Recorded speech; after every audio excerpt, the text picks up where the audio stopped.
给大家说个事啊，就这隔夜的瑞士卷是千万不要再吃了。哎呦，我就昨天吃了一块放冰箱隔夜的瑞士卷，这家给自己整的是上吐下泻，到今天才缓过劲儿。还有这一柜子的冷冻肉都不知道啥时候的，今天赶紧清空，要不哪天嘎了都不知道怎么回事。戴上手套子，先给这玩意儿扔了。不夸张的说，就现在看见它都浑身打颤。昨天吃剩的菜，我让水爷们倒了，给碗一洗，结果人就往冰箱里一塞。就这些带包装的，吃之前一定要看它过没过期。按着没事，结果全是李斯特菌，除了就这2袋子杂粮，上次过期我都给扔了，孙爷们又给捡回来了。哎呦，这臭豆腐里边都发霉了，我要是不扔，能给冰箱放几年都不带动的。多要吃性，买回来只要你不给洗好，拿到跟前，父女俩是一个不带动的，全放坏了。这一盒鸭蛋还是过年的时候买的，扔。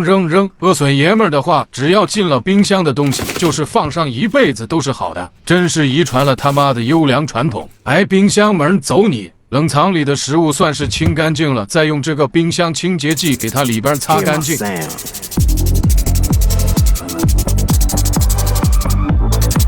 它是食品级的，直接接触食物也没有关系，用的就比较放心。关键还有这个作用，夏天到了，天气是越来越热，冰箱还是要定期的去清洁。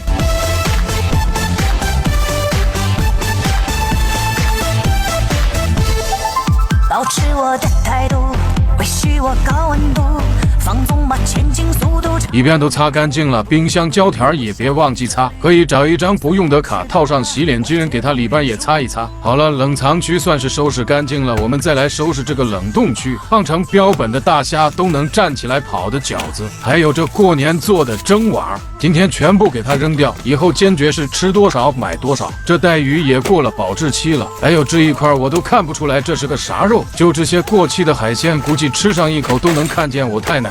要想活得长，赶紧远离僵尸肉。哎呦，我这不收拾不知道，一收拾是吓一跳。跟上冰箱清洁剂，冷冻区也是同样的方法，给它擦干净。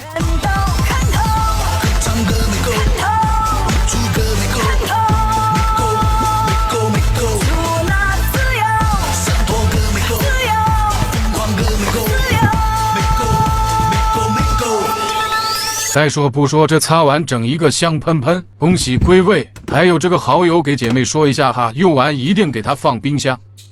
冷冻区里的僵尸肉也全给它扔了，这收拾干净的冰箱看着就是得劲儿。冰箱里边都擦干净了，再来给这冰箱门也擦一擦。今天主打给冰箱擦成敏感肌。OK， 完活。最后再给这些拉。哎呦，我刚从冰箱收拾的时候还没觉得味儿，就这会儿全部化掉了，就这个味儿啊，直冲千灵盖，臭死我个屁了！赶紧拿下去扔了，要不这会儿房子都没办法待。你们就说人能捅多大篓子？垃圾袋又扯了，汤汤水水给人留了一楼袋，就这会儿整个楼袋都是臭的，赶紧给人拖干净，要不物业人上来了还以为我给损爷们装行李箱了。终于是收拾干净了，下午也不做饭了，接小孩在外边一吃，关键家里的味儿还没散，又是忙忙叨叨的一天，闭了吧。